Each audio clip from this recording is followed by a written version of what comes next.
ഇച്ചായന്റെ കൊച്ച്. രചന അലിയാമ്പൽ. അവതരണം ഷാഹുൽ മലയിൽ. Editing Faisal C Nooncheri. എനിക്കൊന്നും കേൾക്കേണ്ട ഇച്ചാ. വേറെ പെണ്ണിനെ ഇഷ്ടമാണെങ്കിൽ ആദ്യമേ പറയായിരുന്നില്ലേ? ഞാനിങ്ങനെ മനസ്സിൽ കൊണ്ട് നടക്കില്ലായിരുന്നല്ലോ. പഠിച്ചടക്കേണ്ട പ്രായമാണെന്ന് പറഞ്ഞ് ഒഴിവാക്കിയ ഇതിനാണല്ലേ? അന്ന പൊട്ടിത്തെറിച്ചു. മറുപടി കാത്തിൽക്കാതെ ആൾ ഓടിപ്പോയി. ഇതൊക്കെ കേട്ട് പകച്ചു നിൽക്കുകയാണ് ജെയിംസ്. മറുപടി പറയാൻ തുടങ്ങുന്നതിന് മുമ്പേ ആൾ ഓടിപ്പോയത് കണ്ട് അവൻ അലറി, അന്ന!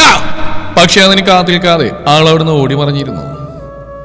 മാളിയെങ്കിൽ തറവാടിലെ ഏക പെൺതരിയാണ് അന്ന. അവളുടെ അമ്മാവന്റെ മകനാണ് ജെയിംസ്, അതായത് മുറച്ചെറുക്കൻ. 10ാം ക്ലാസ്സിൽ പഠിക്കുമ്പോൾ തുടങ്ങിയതാണ് അന്നയ്ക്ക് ജെയിംസിനോട് അസ്ഥിക്ക് പിടിച്ച പ്രേമം. 10ാം ക്ലാസ്സിൽ പഠിക്കുമ്പോഴാണ് അവൾ ആദ്യമായി അവനോട് ഇഷ്ടം പറയുന്നത്. പൊതുവെ കലിപ്പനായ ജെയിംസ് അന്ന് അവളെ പഞ്ഞിക്കിട്ടില്ലെന്നേ ഉള്ളൂ. പക്ഷേ അന്ന പിന്തിരിഞ്ഞില്ല.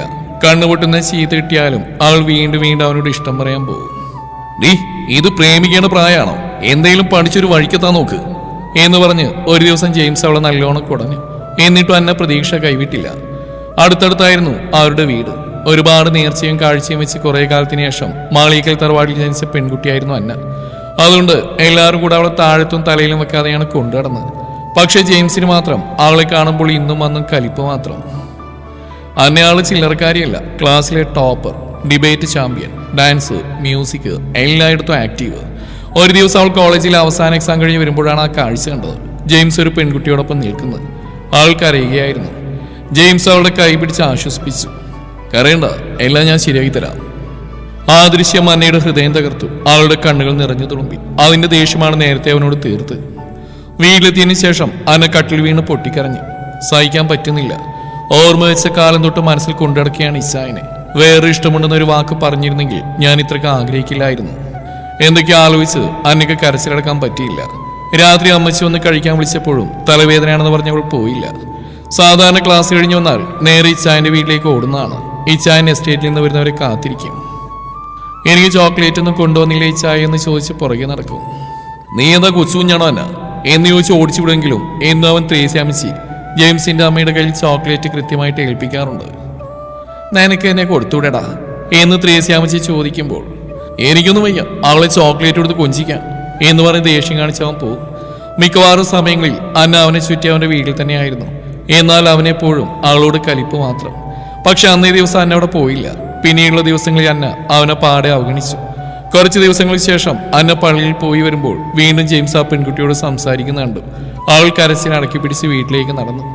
അന്ന് വൈകുന്നേരം വല്യമ്മച്ചിക്ക് ഒരു നെഞ്ചുവേദന വന്നു. എല്ലാവരും കൂടെ കരഞ്ഞു വിളിച്ച് ഹോസ്പിറ്റലിൽ കൊണ്ടുപോയി. മൈനർ അറ്റാക്കാണ്, ഇപ്പൊ പേടിക്കാനൊന്നുമില്ല. പക്ഷെ മനസ്സിന് വിഷമം വരുന്നൊന്നും ഇനി ഇല്ലാതെ നോക്കണം. ബോഡി വളരെ വീക്കാണ്. ഇനിയൊരു അറ്റാക്ക് കൂടി വന്നാൽ സർവൈവ് ചെയ്യണമെന്നില്ല, ഡോക്ടർ പറഞ്ഞു. ഡിസ്ചാർജ് ചെയ്ത് വീട്ടിലെത്തിയ ശേഷം വല്യമ്മച്ചി എല്ലാവരെയും വിളിച്ചു വരുത്തി.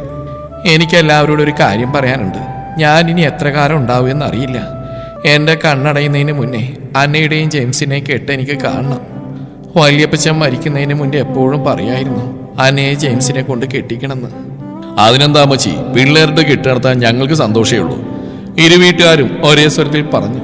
എന്താ ജെയിംസേ നിന്റെ അഭിപ്രായം? വല്യമ്മച്ചി ജെയിംസിനോട് ചോദിച്ചു. എനിക്ക് സമ്മതമാണ് അമ്മച്ചി, അല്പം ഗൗരവത്തോടെ പറഞ്ഞു. അന്നയോട് പിന്നെ പ്രത്യേകം ചോദിക്കണ്ടല്ലോ, അവള് പണ്ടേ അവന്റെ വാലയിൽ തൂങ്ങിയല്ലേ നടപ്പ്, വല്യമ്മച്ചി ചിരിച്ചുകൊണ്ട് പറഞ്ഞു. പക്ഷേ അന്ന എന്തു പറയണമെന്നറിയാത്ത അവസ്ഥയിലായിരുന്നു. ഈ ഒരു നിമിഷത്തിന് വേണ്ടി ഒത്തിരി കൊതിച്ചതാണ്. പക്ഷേ ഇപ്പോൾ സന്തോഷിക്കാൻ പറ്റുന്നില്ല. ഇച്ചായന് വേറൊരു പെണ്ണിനെ ഇഷ്ടമല്ലേ? വല്യമ്മച്ചിയുടെ അവസ്ഥ ഉണ്ടായിരിക്കില്ലേ ഇച്ചായൻ ഇപ്പോൾ കല്യാണത്തിന് സമ്മതിച്ച്? വീട്ടിലെത്തിയ ശേഷം അവൾ പപ്പയോട് പറഞ്ഞു, എനിക്ക് കല്യാണം വേണ്ട പപ്പ. നീ എന്തായി പറയുന്ന അന്ന? ഇത്രയും നാൾ ഇച്ചായൻ എന്ന് പറഞ്ഞായിരുന്നല്ലോ നടപ്പ്. എന്നിട്ട് ഈ അവസ്ഥയിൽ വല്യമ്മച്ചിയെ വേദനിപ്പിക്കാനാണോ? ഡോക്ടർ പറഞ്ഞത് നീയും കേട്ടതല്ലേ. ഈ കാര്യത്തിൽ നിന്റെ കുട്ടികളെയും കൊണ്ട് വരില്ല അന്ന. ഞങ്ങൾ വാക്ക് പറഞ്ഞു കഴിഞ്ഞു. അടുത്ത ആഴ്ച പള്ളിയിൽ വെച്ച് കിട്ടും. ഇനി അത് മാറ്റാൻ പറ്റില്ല. അവളാകെ തകർന്ന അവസ്ഥയിലായി. എങ്ങനെയും ഇച്ചായനെ കണ്ട് സംസാരിക്കണം, ഇല്ലെങ്കിൽ മറ്റൊരു പെൺകുട്ടിയോട് ചെയ്യുന്ന ദ്രോഹമാവുമെന്ന് അവൾ ഓർത്തു. പിന്നീടുള്ള ദിവസങ്ങളിൽ അവൾ ജെയിംസിനെ കാണാൻ ഒരുപാട് ശ്രമിച്ചെങ്കിലും നടന്നില്ല. അവളെ കാണുമ്പോഴൊക്കെ അവൻ ഒഴിഞ്ഞു മാറി നടന്നു. കല്യാണത്തിന് ഡ്രസ്സ് എടുക്കാൻ പോയപ്പോൾ പോലും അവൾക്ക് സംസാരിക്കാൻ ഒരു അവസരം കിട്ടിയില്ല. അങ്ങനെ കല്യാണ ദിവസം വന്നു. താൻ ഒരുപാട് പ്രാർത്ഥനയും നേർച്ചയും നടത്തിയതാണ് ഈ ഒരു ദിവസത്തിന്. പക്ഷെ ഇപ്പോൾ സന്തോഷിക്കണോ സങ്കടപ്പെടണോ എന്ന് മനസ്സിലാവുന്നില്ല. അവന്റെ താരി കഴുത്തിൽ വീണപ്പോൾ അവൾ മനമൊരുക്കി പ്രാർത്ഥിച്ചു. ഇച്ചായൻ എന്നെ സ്നേഹിക്കാൻ കഴിയണേ കർത്താവേ, ഒരിക്കലും ഞങ്ങൾ പിരിക്കല്ലേ. തൊട്ടപ്രായതുകൊണ്ട് കരച്ചിലിന്റെയും യാത്ര പറച്ചിലിന്റെയും ആവശ്യമില്ലായിരുന്നു. രാത്രി മുറി മുഴുവൻ മല്ലിപ്പൂവിന്റെ മണമായിരുന്നു. കട്ടിൽ വിരിച്ച വെള്ള ഷീറ്റിന്മേൽ റോസ് ഇതളുകൾ ചിതറിക്കിടന്നു. പുറത്ത് മഴ ചെറുതായി പെയ്യുന്നുണ്ടായിരുന്നു. കയ്യിൽ പാലുമായി മുറിയിലേക്ക് കയറുമ്പോൾ അന്നയുടെ ഹൃദയം ഭയങ്കരമായി മിടിക്കുകയായിരുന്നു. പക്ഷേ ആളുടെ മനസ്സിൽ മുഴുവൻ ആ ഒരു മുഖം മാത്രം. ജെയിംസിനൊപ്പം കണ്ട ആ പെൺകുട്ടി. ഇച്ചായന അവളെയല്ലേ ഇഷ്ടം? എന്നെ സാഹചര്യം കൊണ്ട് ഇഷ്ടമല്ല കിട്ടിയതല്ലേ? ആൾ ബാൽക്കണിൽ പോയി പുറത്തോട്ട് നോക്കിയിരുന്നു. ആ ചിന്ത വന്നപ്പോഴേക്കും കണ്ണുകൾ വീണ്ടും നിറഞ്ഞു. കഥകടയുന്ന ശബ്ദം കേട്ടു. അവൻ പതിയെ കോട്ടൂരി കസേരയിലിട്ടു. അന്നയിലേക്ക് നോക്കിയപ്പോൾ തന്നെ അവളുടെ കണ്ണ് നിറഞ്ഞ മുഖം അവൻ ശ്രദ്ധിച്ചു. എന്താടി? അവൻ അടുത്തേക്ക് നടന്നു. അന്ന പെട്ടെന്ന് മുഖം തിരിച്ചു. ഒന്നുമില്ല. മോഹം കണ്ടാലറിയാം നീ കരഞ്ഞിട്ടുണ്ടെന്ന്. കരഞ്ഞാൽ ഇച്ചായനെന്താ? അവളുടെ ശബ്ദം ഇടറിയിരുന്നു. ജെയിംസ് ഒരു നിമിഷം അവളെ നോക്കി നിന്നു. കല്യാണ രാത്രി തന്നെ ഭാര്യ പിണങ്ങിയോ? അല്പം ഗൗരവത്തോടെ അവൻ ചോദിച്ചു. ഞാൻ ഭാര്യയൊന്നുമല്ല. അവൾ പെട്ടെന്ന് പറഞ്ഞു. ഇഷ്ടമുള്ള പെണ്ണിനെ കെട്ടാതിരുന്നതിന്റെ ദേഷ്യം ഉണ്ടെങ്കിൽ എന്നോട് തീർക്കണ്ട. അവനൊന്ന് പുരുകുയർത്തി. ഓ, അപ്പൊ അതാണ് പ്രശ്നം. അന്ന അവനെ നോക്കി. ഇച്ചാൻ എന്തിനാ എന്നെ കെട്ടിയേ? വേറെ ആൾ ഇഷ്ടമായിരുന്നില്ലേ? അവൾ തന്നെ കെട്ടിയ പോരായിരുന്നോ? ജെയിംസ് ചിരിയടക്കി. ആരെ? അന്ന് കണ്ട പെണ്ണിനെ. ഏത് പെണ്ണ്? ഇച്ചാൻ കൈ പിടിച്ച് ആശ്വസിപ്പിച്ച ആ പെണ്ണ്. ഇപ്പോൾ അവന് ചിരി വന്നു. പക്ഷെ അന്നക്കത് കൂടുതൽ ദേഷ്യമായി. ചിരിക്കണ്ട, ഞാൻ കണ്ടതല്ല. ജെയിംസ് പതിയെ അവളുടെ അടുത്തേക്ക് നടന്നു. അന്ന പിന്നിലേക്ക് നീ. അടുത്തേക്ക് വരണ്ട കേട്ടോ. വന്നാലെന്താ? ഞാൻ ഇറങ്ങിപ്പോവും. എവിടെ? വല്യമ്മച്ചിയുടെ റൂമിലേക്ക്. അത്രക്കായോ? അവൻ കുറുമ്പോടെ ചോദിച്ചു. അതെ, ഇഷ്ടമുള്ള പെണ്ണിനോർത്തിരിക്കും. ജെയിംസ് ചുണ്ടടി ചിരിച്ചു. ഇഷ്ടമുള്ള പെണ്ണ്. അവൻ ആ വാക്കൊന്ന് നീട്ടി പറഞ്ഞു. അന്നയുടെ കണ്ണ് വീണ്ടും നിറഞ്ഞു. അതെ, അവള് തന്നെ ഓർത്തിരിക്കും. എനിക്ക് എൻ്റെ പെണ്ണിനെ ഭയങ്കര ഇഷ്ടമാണ്. ഞാൻ ജീവിക്കുന്ന പോലെ അവൾക്ക് വേണ്ടിയാ. അവൾ ചിരിക്കുന്ന കണ്ണുകൾ കൊണ്ടാ എൻ്റെ ഹൃദയം ആദ്യമായിട്ട് ക്രമാതീതമായി മിടിച്ചത്. അവൾക്ക് വേണ്ടിയാ. എൻ്റെ ഓരോ ശ്വാസത്തിലും അവൾ മാത്രമേ ഉള്ളൂ. അന്നയാണെങ്കിൽ മുഖമൊക്കെ വീർത്ത് ഇപ്പോൾ പൊട്ടുമെന്ന അവസ്ഥയിൽ കരച്ചിലടക്കി പിടിച്ചിരിക്കുകയാണ്. എന്നാ എന്നെ അങ്ങ് ഡിവോഴ്സ് ചെയ്ത് അവിടെ കൂടെ തന്നെ പോ. വല്യമ്മച്ചി കല്യാണക്കാരും പറഞ്ഞപ്പോൾ തന്നെ ഇച്ചാനും പറഞ്ഞുകൂടായിരുന്നോ വേറൊരുത്തി ഇഷ്ടമാണെന്ന്? എന്നാത്തിനാ ചാടിക്കയറി എന്നെ കെട്ടാന്ന് പറഞ്ഞ് അവൾ വാശിയോടെ ചോദിച്ചു. എന്തിനാ ഇത്ര പോസസീവ് ആവുന്നതിന്റെ കൊച്ചേ? ഞാൻ പോസസീവ് ഒന്നുമല്ല.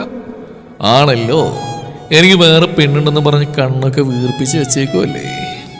ഇച്ചാനും വേറെ പെണ്ണുണ്ടെങ്കിൽ എനിക്കെന്താ നഷ്ടം? ആര് വേണേലും പോയി പ്രേമിച്ചോ. എനിക്ക് എൻ്റെ പെണ്ണിനെ ഭയങ്കര ഇഷ്ടമാണ്. അന്നയുടെ ഹൃദയം ഒന്ന് പിടഞ്ഞു. പക്ഷെ അവൾ മുഖം തിരിച്ചു. പോയി ആ പെണ്ണിനോട് പറയും. ജെയിംസ് അവളുടെ ചെവി അരികിൽ ചുണ്ടിയേർത്തു. പറയാറുണ്ട്. എന്ത്? ഐ ലവ് യു എന്ന്. അന്നയുടെ കണ്ണുകൾ നിറഞ്ഞു. അവള് ഭാഗ്യവതിയാ. ജെയിംസ് പൊട്ടിച്ചിരിച്ചു. അതെ, ഭയങ്കര ഭാഗ്യവതിയാ. അവനവിടെ താഴിൽ പിടിച്ച് മുഖമുയർത്തി. അവളുടെ പേരറിയണ്ടേ? അന്നയുടെ ശ്വാസം ഒന്ന് തടഞ്ഞു. വേണ്ട. പറയാം. വേണ്ടെന്ന് പറഞ്ഞില്ലേ? പെട്ടെന്ന് ജെയിംസ് അവൾ അരയിലൂടെ കൈയിട്ട് അവനോട് അടുപ്പിച്ചു. ഇച്ചായ. അവൾ വിറച്ചു. എന്നതാണ് ഈ വച്ചേ ഒരു വിറയിലൊക്കെ? പുറകെ നടക്കുമ്പോഴും ഇഷ്ടം പറയുമ്പോഴൊന്നും ഈ വിറയിൽ കണ്ടില്ലായിരുന്നല്ലോ. എന്നെ വിടും. ഇച്ചാന് എന്നെ ഇഷ്ടമല്ലല്ലോ, പിന്നെ നിന്നെ കെട്ടിപ്പിടിക്കുന്നേ. ഇച്ചാന് വേറെ ഏതൊരു പെണ്ണില്ലേ? ഇതിപ്പോ വല്യമ്മച്ചിയുടെ അവസ്ഥ ഉണ്ടല്ലേ ഇച്ചാൻ എന്നെ കെട്ടിയേ? അവളുടെ കണ്ണുകൾ നിറഞ്ഞിരുന്നു. ഇത്രയും നാൾ ഒളിപ്പിച്ച സങ്കടവും വാശിയും എല്ലാം ഒരു കരച്ചിലോടെ പുറത്തു വന്നു. ഞാൻ പറഞ്ഞുകൂടി എനിക്ക് വേറെ പെണ്ണുണ്ടെന്ന്. നിന്നെ ഇഷ്ടമില്ലെന്ന് ഞാൻ എപ്പോഴെങ്കിലും പറഞ്ഞിട്ടുണ്ടോ? അവളെ വീണ്ടും തന്നിലേക്ക് അടുപ്പിച്ചുകൊണ്ട് അവൻ ചോദിച്ചു. അപ്പൊ അന്ന് ഞാൻ കണ്ടതോ? അന്നെ സംശയത്തോടെ ചോദിച്ചു. നീ എന്ത് കോപ്പ് കണ്ടെന്നാ? പറയുന്ന പോലും കേൾക്കാൻ നിൽക്കാതെ കരഞ്ഞുകൊണ്ട് ഓടിയിട്ടല്ലേ? അവളെന്റെ ഫ്രണ്ട് ആൽബിയുടെ പെണ്ണാ. എനിക്ക് പെങ്ങളെ പോലെയാ. അവളുടെ പ്രേമം വീട്ടിലറിഞ്ഞ് പ്രശ്നമായപ്പോ അവൾ കരഞ്ഞുകൊണ്ട് എൻ്റെ അടുത്തേക്ക് വന്നാ. ഞാൻ അവളെ ആശ്വസിപ്പിക്കുന്ന നീ കണ്ട ഉടനെ തന്നെ നീ വിചാരിച്ചു എനിക്ക് വേറെ പെണ്ണുണ്ടെന്ന്. എനിക്ക് പറയാനുള്ള ഒരു ഗ്യാപ്പ് തരണ്ടേ നീ? അന്ന് കരഞ്ഞോണ്ട് ഒറ്റ ഓട്ടമല്ലായിരുന്നോ? അപ്പോ ഈ ചായന അവൾ തമ്മിൽ പ്രേമല്ലായിരുന്നോ? അവൾ സംശയത്തോടെ ചോദിച്ചു.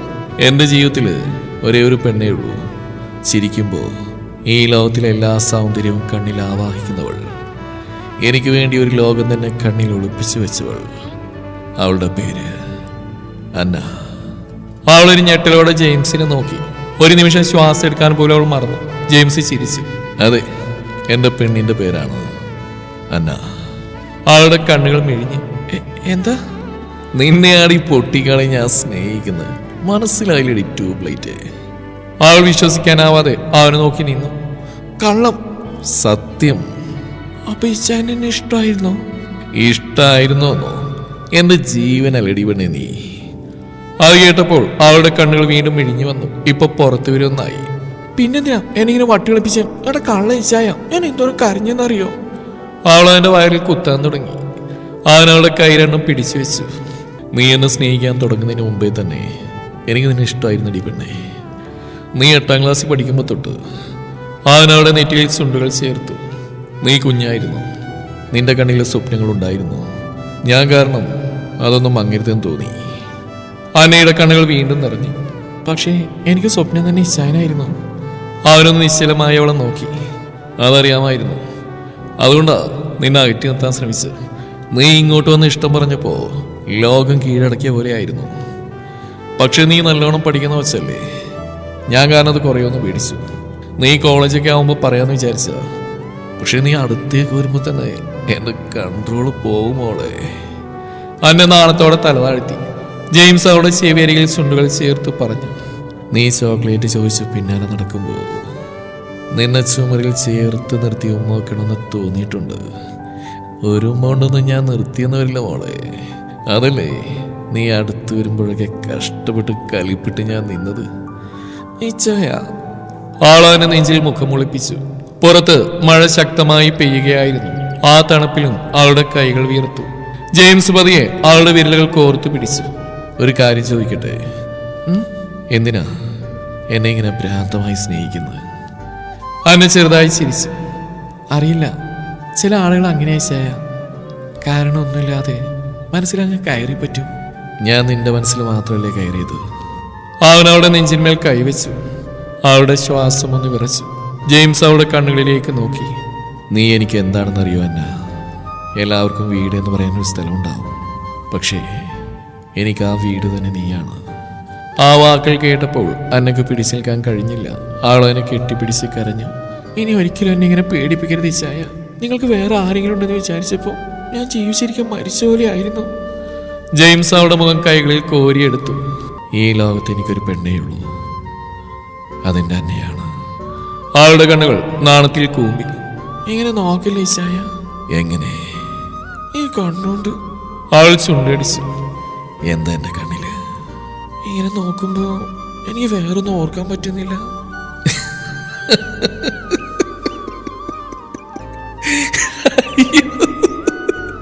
എന്റെ കൊച്ചിന് നാണം വന്നോ?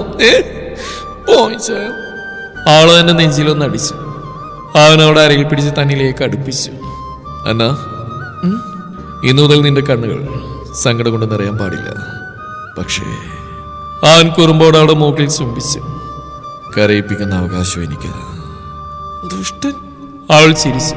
അവൻ വാർഡ്രോബിൽ നിന്ന് ഒരു ചെറിയ ബോക്സ് എടുത്തു. ഇതെന്താ? അന്ന അത്ഭുതത്തോടെ ചോദിച്ചു. തുറന്നു നോക്ക്.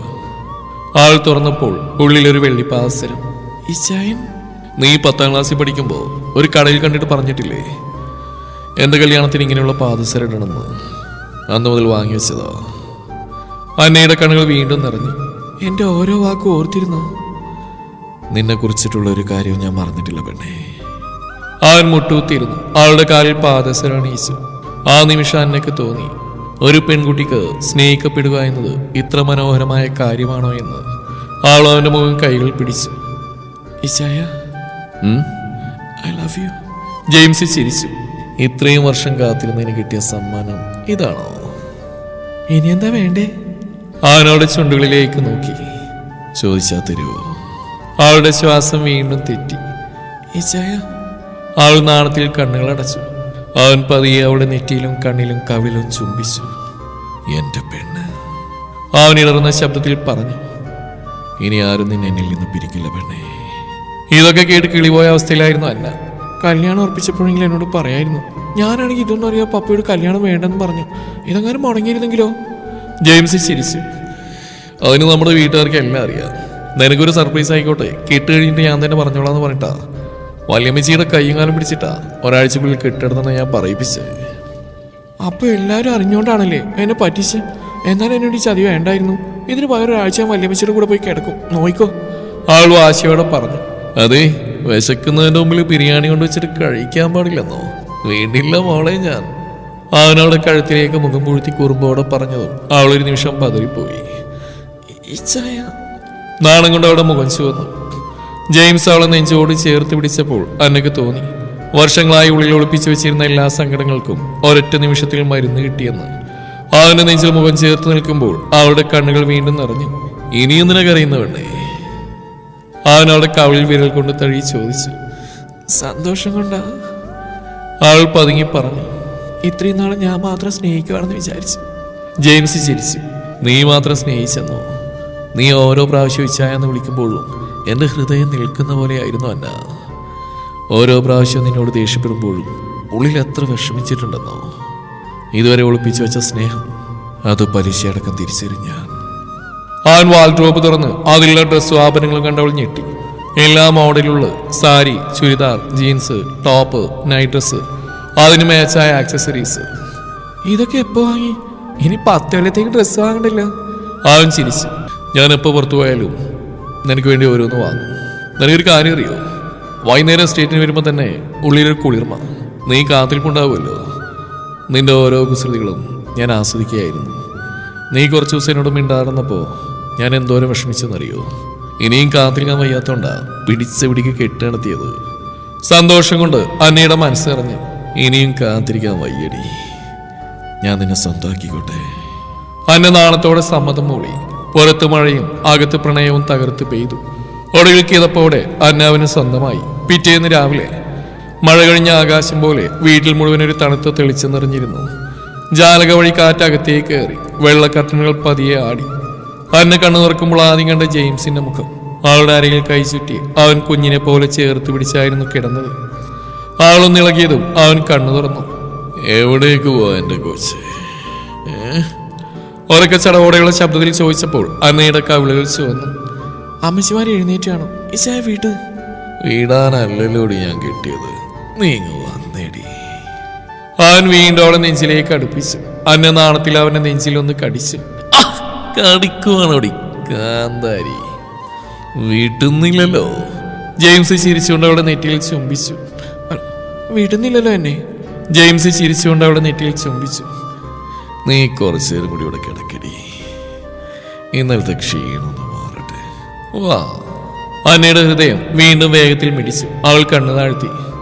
ഇങ്ങനെ നോക്കില്ലേ ഈശായ? എങ്ങനെ? ഇന്നലെ മുഴുവൻ ഉറങ്ങാൻ സമ്മതിക്കാൻ നോക്കി അതേ കണ്ണുകൊണ്ട്. അവൻ പൊട്ടിച്ചിരിച്ചു. എന്റെ ഭാര്യയെ ഞാൻ നോക്കാതിരിക്കണം? ഭാര്യ? അവൾ പതിയെ ആ വാക്ക് ആവർത്തിച്ചു. ആ ഒരു വാക്കിൽ തന്നെ അവളുടെ മുഖം മുഴുവൻ നാണം കൊണ്ട് നിറഞ്ഞു. ഇപ്പൊ തന്നെ വൈകിച്ചായ, ഞാൻ പോയി ഫ്രഷ് ആവട്ടെ. അന്ന അവന്റെ കയ്യിലൊരു കടിയോടുത്ത് എണീറ്റ് ബാത്റൂമിലേക്ക് ഓടി. അവനൊരു ചിരിയോടെ നോക്കി നിന്നു. ജെയിംസ് കട്ടിൽ നിന്ന് എഴുന്നേറ്റ് വാർഡ്രോബിനരികിലേക്ക് നടന്നു. വാ, റെഡിയാവാ. എന്തിന്? ഇന്ന് പള്ളി പോണ്ടേ? അന്ന എഴുന്നേറ്റിരുന്നപ്പോഴാണ് കട്ടിൽമേൽ കിടന്നിരുന്ന ചുവന്ന സാരിയിലേക്ക് അവിടെ കണ്ണുപോയത്. സ്വർണ്ണ ചരികകൾ നിറഞ്ഞ മനോഹരമായൊരു സാരി. ഇത് എന്റെ പെണ്ണിന് വേണ്ടി വാങ്ങിയതാ. അവൻ സാരി എടുത്ത് അവളുടെ അടുത്തേക്ക് വന്നു.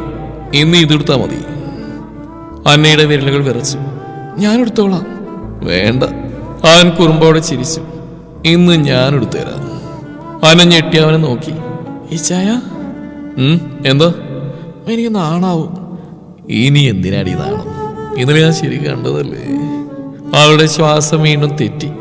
ജെയിംസ് പതിയെ അവളുടെ മുടി ഒരു വശത്തേക്ക് മാറ്റി. അവന്റെ വിരലുകൾ കഴുത്തിൽ തട്ടിയ നിമിഷം തന്നെ അന്നെ വിറച്ചു. ഇത്രക്ക് വിറക്കാൻ മാത്രം ഞാനതിൽ ചെയ്തോ? അവൻ ചെവിയിൽ വന്ന് ചിരിച്ചുകൊണ്ട് ചോദിച്ചു. ഈച്ചായനെ അടുത്തേക്കുമ്പോ തന്നെ എനിക്ക് വല്ലാതെയാ. അവൻ അവളുടെ തോളിൽ ചുണ്ടി ചേർത്തു. ഇത് കേൾക്കുമ്പോഴാ എനിക്ക് പിന്നെ ഇങ്ങനെ അടുത്ത് നിൽക്കാൻ തോന്നുന്നത്. അന്നെ കണ്ണടച്ചു. ജെയിംസ് വളരെ സൂക്ഷിച്ചാണ് സാരി ഉറ്റാൻ തുടങ്ങിയത്. ഓരോ മടക്കും ശരിയാക്കുമ്പോഴും അവന്റെ വിരലുകൾ അവളുടെ അരയിൽ മൃദുവായി തഴുകിക്കടന്നു. അന്നയുടെ കൈകൾ അവന്റെ ഷർട്ടിൽ മുറുകി. ഈശായ, വേഗം കൊടുത്തു തീർക്ക്. എന്തിന്? ഇങ്ങനെ തൊട്ടുകൊണ്ടിരുന്നാലേ അവന്റെ ഹൃദയം പിടിച്ചു പുറത്തേക്ക് ചാടും. ജെയിംസ് ചിരിച്ചു. അതെനിക്ക് കേൾക്കണം. അവൻ കൈ അവിടെ നെഞ്ചിൽ വെച്ചു. ശരിക്കും ചാടുന്നുണ്ടല്ലോ ഈശായ. അവൾ നാണത്തിൽ അവന്റെ നെഞ്ചിലേക്ക് മുഖമൊളിപ്പിച്ചു. ജെയിംസ് അവിടെ താടി പിടിച്ച മുഖമുയർത്തി. ഇത്ര സുന്ദരിയായിട്ട് എന്റെ മുന്നിൽ നിന്നാലേ ഞാൻ എങ്ങനെ അടങ്ങി നിൽക്കുവന്ന? അവളുടെ ശ്വാസം മുട്ടി. സാരി ഉറ്റി കഴിഞ്ഞ ശേഷം അവൻ പിന്നിലേക്ക് മാറി അവളെ നോക്കി. ആ നോട്ടം തന്നെ അന്നെ വീണ്ടും ഉരുകിച്ചു. എന്തെങ്കിലും നോക്കുന്നേ? അവൾ ചുണ്ടടിച്ച് ചോദിച്ചു. ഏയ്, ഒരു പെണ്ണിന് ഇത്രയും സുന്ദരിയാവാൻ കഴിയുമോ നോക്കിയതാ. അന്നയുടെ കവിളുകൾ വീണ്ടും ചുവന്നു. ജെയിംസ് പതിയെ അവിടെ അരികിൽ പിടിച്ച് കണ്ണാടിയുടെ മുന്നിലേക്ക് നിർത്തി. നോക്ക്. അന്ന കണ്ണാടിയിലേക്ക് നോക്കി. ജെയിംസിന്റെ നെഞ്ചിലേക്ക് ചേർന്ന് നിൽക്കുന്ന അവൾ, കഴുത്തിൽ താലി, അവന്റെ കൈകൾ അരയിൽ. ഒരു നിമിഷം അവൾക്ക് അതെല്ലാം ഒരു സ്വപ്നം പോലെ തോന്നി. ഈശായ, ഞാൻ ശരിക്കും നിങ്ങളുടെ ഭാര്യയായല്ലേ? അവൻ അവളുടെ കഴുത്തിൽ മുഖം ചേർത്തു. ഈ ജന്മത്തേക്കും അടുത്ത ജന്മങ്ങളിലേക്കും. അന്നയുടെ കണ്ണുകൾ വീണ്ടും നിറഞ്ഞു. കരയാൻ പാടില്ലെന്ന് ഞാൻ പറഞ്ഞല്ലേ? സന്തോഷം കൊണ്ട് ഈശായ. അവനവിടെ കണ്ണുനീർ ചുംബിച്ചെടുത്തു. എങ്കിലിനിയും കരയേണ്ടി വരും, അവൻ കുറുമ്പോടെ പറഞ്ഞു. കാരണം ഞാൻ ഇനിയും ഭയങ്കരമായി സ്നേഹിക്കാൻ പോവാ എന്റെ കൊച്ചിനെ. പോയിച്ചായ. അവളൊരു കുറുമ്പോടെ അവനെ തള്ളി മാറ്റിക്കൊണ്ട് പുറത്തേക്ക് ഓടി. അവനെ താഴേക്ക് ഇറങ്ങുമ്പോൾ അവളുടെ ഹൃദയം വീണ്ടും പതറുകയായിരുന്നു. കാരണം ജെയിംസ് സാരി ഉടുത്തിരുമ്പോൾ കണ്ണാടിയുടെ മുമ്പിൽ നിർത്തി കഴുത്തിലൊന്ന് കുറുമ്പ് കാണിച്ചതിന്റെ പാട് ഇപ്പോഴും മായാതെ കിടപ്പുണ്ടായിരുന്നു. അത് മറക്കാൻ അവൾ മുടി മുന്നിലേക്ക് ഇട്ടെങ്കിലും കഴുത്തിന്റെ വശത്ത് ചെറിയ ചുവപ്പ് ഇപ്പോഴും കാണാം. കർത്താവേ, ആരെങ്കിലും കണ്ടാൽ തീർന്നു, അവൾ പതുങ്ങി പറഞ്ഞു. പിന്നിൽ നിന്നും ജെയിംസ് ചിരിച്ചു. ആരും കാണില്ല എന്റെ വശേ. ഈ ചായ മിണ്ടണ്ട. അവൾ കണ്ണിരുട്ടി. എന്നെ കൊല്ലാനായിട്ട് ഓരോന്നും ചെയ്തിട്ടു. ഞാനൊന്നും ചെയ്തില്ലല്ലോ, ആ നിരപരാധിയെ പോലെ പറഞ്ഞു. ഭാര്യ ഇത്രയ്ക്ക് സുന്ദരിയായിട്ട് നിന്നപ്പോ കൺട്രോൾ പോയതല്ലേ? അവനെ നാണത്തിൽ അവന്റെ കയ്യിലൊന്ന് അടിച്ചു. ദുഷ്ടൻ. ജെയിംസ് ചിരിച്ചുകൊണ്ട് അവളുടെ മുടി വീണ്ടും ശരിയാക്കി. ഇപ്പൊ കാണില്ല. ഉറപ്പാ? പക്ഷെ അമ്മച്ചിമാര് പഴയ സേഡികളാ, ശ്രദ്ധിക്കണം. അവൾ പേടിച്ചവനെ നോക്കി. അവൻ പൊട്ടിച്ചിരിച്ചു. അങ്ങനെ രണ്ടുപേരും താഴേക്ക് ഇറങ്ങി. അടുക്കളയിൽ ത്രേസ്യമ്മച്ചിയും വല്യമ്മച്ചിയും സംസാരിക്കുകയായിരുന്നു. അന്നെ കണ്ടതും രണ്ടുപേരുടെയും കണ്ണുകൾ അവളിലേക്ക് തിരിഞ്ഞു. അയ്യോ, നമ്മുടെ കൊച്ചുമോള് സാരിയൊക്കെ കൊടുത്ത് വന്നല്ലോ, വല്യമ്മച്ചി സന്തോഷത്തോടെ പറഞ്ഞു. അന്ന നാണത്തോടെ ചിരിച്ചു. പക്ഷെ അടുത്ത നിമിഷം ത്രേസ്യമ്മച്ചിയുടെ കണ്ണ് അവളുടെ കഴുത്തിൽ പതിഞ്ഞു. ഒരു നിമിഷം അവർ പുരികമുയർത്തി ജെയിംസിനെ നോക്കി. ജെയിംസ് വെള്ളം കുടിക്കുന്ന പോലെ നടിച്ചെങ്കിലും ചിരി അടക്കാൻ പറ്റുന്നുണ്ടായിരുന്നില്ല. അന്നേ, ത്രേസ്യമ്മച്ചി നീട്ടി വിളിച്ചു. എന്താ മച്ചി? നിനക്ക് സാരി എടുക്കാൻ അറിയാമായിരുന്നോ? അന്നയൊന്ന് പതറി. ജെയിംസ് പിന്നിൽ നിന്ന് ചുമച്ചു. വല്യമ്മച്ചി ഒന്നും മനസ്സിലാവാതെ ചോദിച്ചു. അതിനെന്താ ത്രേസ്യയെ? ത്രേസ്യാമ്മച്ചി ചിരി കടിച്ചു പിടിച്ചു. അല്ല, സാരി നല്ല ഭംഗിയായിട്ട് ഉടുത്തിട്ടുണ്ടല്ലോ, ആരൊക്കെയോ നല്ല സഹായം ചെയ്ത പോലെ. അന്നയുടെ മുഖം പെട്ടെന്ന് ചുവന്നു. ജെയിംസ് തലതാഴ്ത്തി ചിരിച്ചു. അമ്മച്ചി, അന്ന നാണത്തിൽ വിളിച്ചു. കഴുത്തിലൊക്കെ ചെറിയ ചോപ്പ് കാണുന്നുണ്ട്. സാരി പിൻ കുത്തുമ്പോ സൂക്ഷിക്കണ്ടേ മോളെ. ഇപ്പൊ വല്യമ്മച്ചിക്കും കാര്യം പിടി കിട്ടി. ആഹാ, ആ ഒരു പൊട്ടിച്ചിരിച്ചു. അന്നയ്ക്ക് ഭൂമിയിലൊന്ന് താഴേക്ക് പോയാൽ മതിയെന്ന അവസ്ഥയായി. ഈശായ, അവൾ പല്ലിയടിച്ച് പതുങ്ങി വിളിച്ചു. ജെയിംസ് ചിരി ഒളിപ്പിച്ചുകൊണ്ട് അടുത്തേക്ക് വന്നു. എന്താ ദിവസേ? ഞാൻ പറഞ്ഞല്ലേ പാടുവരുത്തില്ലേ എന്ന്. അവൾ പതിയെ ജെയിംസിന് മാത്രം കേൾക്കാൻ പാകത്തിന് പറഞ്ഞു. അയ്യോ, അതൊന്നും ഞാൻ അറിഞ്ഞില്ല, അവൻ കുറുമ്പോടെ പറഞ്ഞു. ത്രേസ്യാമ്മച്ചി തലകുലുക്കി. അറിയാതെ ചെയ്താണോ മോനെ? സ്നേഹം കൂടിപ്പോയതാ അമ്മച്ചി. ജെയിംസ് ഒട്ടും കൂളായി പറഞ്ഞു. അന്ന ഞെട്ടി അവനെ നോക്കി. ഈച്ചായ. എല്ലാവരും പൊട്ടിച്ചിരിച്ചു. വല്യമ്മച്ചി അന്നെ അടുത്തേക്ക് വിളിച്ചു. ഇങ്ങോട്ട് വാ പെണ്ണെ. അന്ന നാണത്തോടെ ചെന്നു. വല്യമ്മച്ചി അവളുടെ കവിളിൽ തലോടി. മുഖം മുഴുവൻ തെളിഞ്ഞല്ലോ, ഇപ്പൊ ശരിക്കും കല്യാണ പെണ്ണായിട്ടുണ്ട്. അന്നയുടെ കണ്ണുകൾ വീണ്ടും നാണത്തിൽ താഴ്ന്നു. അപ്പോൾ ത്രേസ്യാമ്മച്ചി വീണ്ടും ചോദിച്ചു. പക്ഷെ ഒരു സംശയം ഇപ്പോഴും ബാക്കിയുണ്ട്. അന്ന ഭയന്ന് നോക്കി. എന്താ അമ്മച്ചി? സാരി ഉടുക്കാൻ സഹായിച്ച മോനാണെങ്കിൽ അഴിക്കാനും മോന് സഹായിക്കുമോ അമ്മച്ചി? അന്ന നാണത്തിൽ ജെയിംസിന്റെ പിന്നിൽ വിളിച്ചു. ജെയിംസ് പൊട്ടിച്ചിരിച്ചു. അമ്മച്ചിക്ക് വയസ്സായിട്ട് കുറുമ്പിന് കുറവൊന്നുമില്ല. അതൊക്കെ നിന്റെ കയ്യിൽ നിന്നാ പഠിച്ച്. ത്രേസ്യാമ്മച്ചി ഉടനെ മറുപടി പറഞ്ഞു. അന്നയാകെ ചുവന്നു പോയി. ജെയിംസ് അവളുടെ കൈ പിടിച്ച് ചേർത്ത് നിർത്തി. ഇങ്ങനെ നാണിക്കുമ്പോ ഭയങ്കര ക്യൂട്ടാണല്ലോ എന്റെ ഭാര്യ. ഈ ചാമിണ്ടായിരുന്നേ. എന്തിന്? എല്ലാരും നോക്കുന്നുണ്ട്. ജെയിംസ് അവളുടെ ചെവിയരിയിലേക്ക് ചാഞ്ഞു. രാത്രി ഇതിലും കൂടുതൽ നാണിപ്പിക്കും ഞാൻ. അന്നയുടെ കണ്ണുകൾ വലുതായി. ദുഷ്ടൻ. ആളവന്റെ കാലിലൊന്ന് ചവിട്ടി ഓടി. പിന്നിൽ ജെയിംസിന്റെ ചിരിയും അമ്മച്ചിമാരുടെ കളിയാക്കലും വീട് മുഴുവൻ നിറഞ്ഞു. ഒരു മാസത്തിന് ശേഷം രാവിലെ മുതൽ അന്നയ്ക്ക് എന്തോ ഒരു ക്ഷീണം. അടുക്കളയിൽ നിൽക്കുമ്പോഴും തലറങ്ങുന്ന പോലെ. മോളെ, നീ പോയി കിടക്ക്, മുഖം ആകെ വാടിയല്ലോ, ത്രേസ്യാമ്മച്ചി പറഞ്ഞിട്ടും അവൾ ചിരിച്ചൊഴിഞ്ഞു. കാരണം അവളുടെ മനസ്സിൽ ഒളിഞ്ഞൊരു സംശയമുണ്ടായിരുന്നു. കൈകളറിയാതെ വയറിലേക്ക് നീണ്ടു. ഈച്ചായന്റെ കുഞ്ഞാവോ? ആ ചിന്ത വന്ന നിമിഷം തന്നെ അവളുടെ ചുണ്ടിൽ അറിയാതെ ഒരു പുഞ്ചിരി വിരിഞ്ഞു. അവൾ ഒളിപ്പിച്ചു വെച്ച പ്രഗ്നൻസി കിറ്റ് വീണ്ടും വീണ്ടും എടുത്തു നോക്കി. ആ രണ്ട് ചുവന്നവരുകൾ കണ്ടപ്പോഴൊക്കെ അവളുടെ കണ്ണുകൾ നിറഞ്ഞു. ഒരു കുഞ്ഞ്, അവന്റെയും തന്റേതുമായ ഒരു കുഞ്ഞ്. സ്നേഹം രൂപമെടുത്ത് തന്റെ ഉള്ളിൽ വളരുന്നു എന്ന തോന്നൽ അവളുടെ ശരീരം മുഴുവൻ വിറപ്പിച്ചു. ആ സമയത്താണ് പുറത്ത് കാറിന്റെ ശബ്ദം കേട്ട് ഇച്ചായ വന്നോ? ആൾ വേഗം കണ്ണുടച്ചു. പക്ഷെ എഴുന്നേൽക്കാൻ നോക്കിയപ്പോഴേക്കും തലയിറങ്ങി. അടുത്ത നിമിഷം അന്നാ! ജെയിംസിന്റെ പേടിച്ച ശബ്ദം വീട്ടിൽ മുഴങ്ങി. അവൻ ഓടി വന്ന് അവളെ പിടിച്ചു. എന്തുപറ്റി മോളെ? അവന്റെ ശബ്ദം വിറച്ചിരുന്നു. അന്നയുടെ മുഖം കൈകൾ കോരിയെടുത്തപ്പോൾ അവന്റെ കണ്ണുകളിൽ നിറഞ്ഞ ഭയം കണ്ട് അവളുടെ ഹൃദയം ഒന്ന് പിടഞ്ഞു. മുഖാകെ വാണിയില്ല, വാ ഹോസ്പിറ്റലിൽ പോവാ, അവൻ പകച്ച പോലെ പറഞ്ഞു. അന്ന ചെറുതായി ചിരിച്ചു. ആ ചിരിയിൽ നാണവും കണ്ണീരും സന്തോഷവും എല്ലാം കലർന്നിരുന്നു. ഇത്ര പേടിക്കണ്ട ചായ? പിന്നെ ഞാൻ പേടിക്കാതിരിക്കണോ? അവൻ അവളെ നെറ്റിൽ കൈവച്ചു. നിനക്കെന്തെങ്കിലും പറ്റിയാൽ ഞാൻ... അവൻ വാക്ക് മുഴുവനാക്കാൻ പോലും കഴിഞ്ഞില്ല. അന്നയുടെ കണ്ണുകൾ നിറഞ്ഞു. ഈ മനുഷ്യൻ തന്നെ എത്ര ആഴത്തിൽ സ്നേഹിക്കുന്നു എന്ന് ഓരോ നിമിഷവും അവൾക്ക് പുതുതായി തോന്നും. അവൾ പതിയെ അവന്റെ കൈയെടുത്ത് തന്റെ വയറിന്മേൽ വെച്ചു. ജെയിംസ് ആശയക്കുഴപ്പത്തോടെ അവളെ നോക്കി. എന്താ മോളെ? അവളുടെ കണ്ണുകൾ നാളത്തിൽ താഴ്ന്നു. ഈ ചാൻ ഇത്ര വേഗം പണിയൊറ്റിക്കെന്ന് ഞാൻ വിചാരിച്ചില്ല. ഒരു നിമിഷം അവനൊന്നും മനസ്സിലാവാതെ അവളെ നോക്കി നിന്നു. പിന്നെ പെട്ടെന്ന് അവന്റെ കണ്ണുകൾ വിടർന്നു. അന! അവന്റെ ശബ്ദമിടറി. അവൾ ചെറുതായി തലകുലുക്കി. ഒരു കുഞ്ഞ് ജെയിംസ് വരാൻ പോവാ. ആ നിമിഷം സമയം പോലും നിശ്ചലമായ പോലെ തോന്നി. ജെയിംസിന്റെ കണ്ണുകൾ നിറഞ്ഞു. അവൻ പതിയെ മുട്ടൂത്തിയിരുന്നു. അന്നയുടെ വയറിലേക്ക് നോക്കുമ്പോൾ അവന്റെ കണ്ണുകളിൽ അത്ഭുതവും വിശ്വസിക്കാനാവാത്ത സന്തോഷവും നിറഞ്ഞു. എന്റെ കുഞ്ഞ്? അവൻ പതുങ്ങി ചോദിച്ചു. അന്ന കരഞ്ഞോണ്ട് ചിരിച്ചു. നമ്മുടെ കുഞ്ഞ്. അടുത്ത നിമിഷം അവനോളെ ചേർത്ത് പിടിച്ചു. അത്രയും ശക്തമായി. അവളവന്റെ ഹൃദയമിടിപ്പ് കേൾക്കാൻ കഴിയുന്നത്ര അടുത്ത്. അവനവളുടെ ചെവിയരികിൽ ഇടറുന്ന ശബ്ദത്തിൽ പറഞ്ഞു, എന്തിനാ ചായ? എനിക്ക് ഈ ലോകം തന്നതിന്. അന്നയുടെ കണ്ണുനീരവന്റെ ഷർട്ടിൽ വീണു. ജെയിംസ് അവളുടെ മുഖം മുഴുവൻ ചുംബനം കൊണ്ട് മൂടി. നെറ്റിയിൽ, കണ്ണുകളിൽ, കവിളുകളിൽ, വിരലുകളിൽ പോലും. എന്റെ പെണ്ണ്. അവനവളുടെ വയറുകൾ മുഖം ചേർത്തു. ഇവിടെ ഇപ്പം എൻ്റെ ജീവൻ വളരുകയല്ലേ. അന്നയ്ക്ക് കരച്ചിലടക്കാൻ കഴിഞ്ഞില്ല. പുറത്ത് മഴ ചെറുതായി പെയ്യാൻ തുടങ്ങി. ജാലകത്തിനുള്ളിലൂടെ കാറ്റകത്തേക്ക് വീശി. ആ തണുപ്പിൽ അവരുടെ ഹൃദയങ്ങളിൽ പ്രണയം ചൂടായി പടർന്നു. ജെയിംസ് പതിയെ അവളുടെ വയറിൽ ചുംബിച്ചു. കേൾക്കുന്നുണ്ടോ കുഞ്ഞാവേ? അവൻ ചിരിച്ചു. ഞാൻ നിന്റെ അപ്പയാ. അന്ന പൊട്ടിച്ചിരിച്ചു. ഇത്ര പെട്ടെന്ന് സംസാരിക്കണോ? എൻ്റെ കുഞ്ഞലടി. അപ്പൻ്റെ ശബ്ദം തിരിച്ചറിയണം. അവൻ വീണ്ടും വയറിലേക്ക് ചെവി ചേർത്തു. മോനാണെങ്കിൽ അപ്പനെ പോലെ അമ്മയെ പൊന്നുപോലെ നോക്കണം കേട്ടോ. പെണ്ണാണെങ്കിൽ? അന്ന കുറുമ്പോടെ ചോദിച്ചു. ജെയിംസ് അവളെ നോക്കി ചിരിച്ചു. അമ്മയെ പോലെ മതി. വാശിയും കുറുമ്പെല്ലാം നിറഞ്ഞ. അന്ന അവന്റെ മുടിയിൽ വിരൽ കോർത്തു. ഈശായ, ഞാൻ ഇത്രയും സന്തോഷം ജീവിതത്തിൽ ഒരിക്കലും അനുഭവിച്ചിട്ടില്ല. ജെയിംസ് അവളുടെ നെറ്റിയിൽ ചുംബിച്ചു. ഇനി ഇതിലും കൂടുതൽ സന്തോഷിപ്പിക്കും ഞാൻ നിന്നെയും നമ്മുടെ കുഞ്ഞിനെയും. അവൻ വീണ്ടും അവളെ നെഞ്ചോട് ചേർത്തു.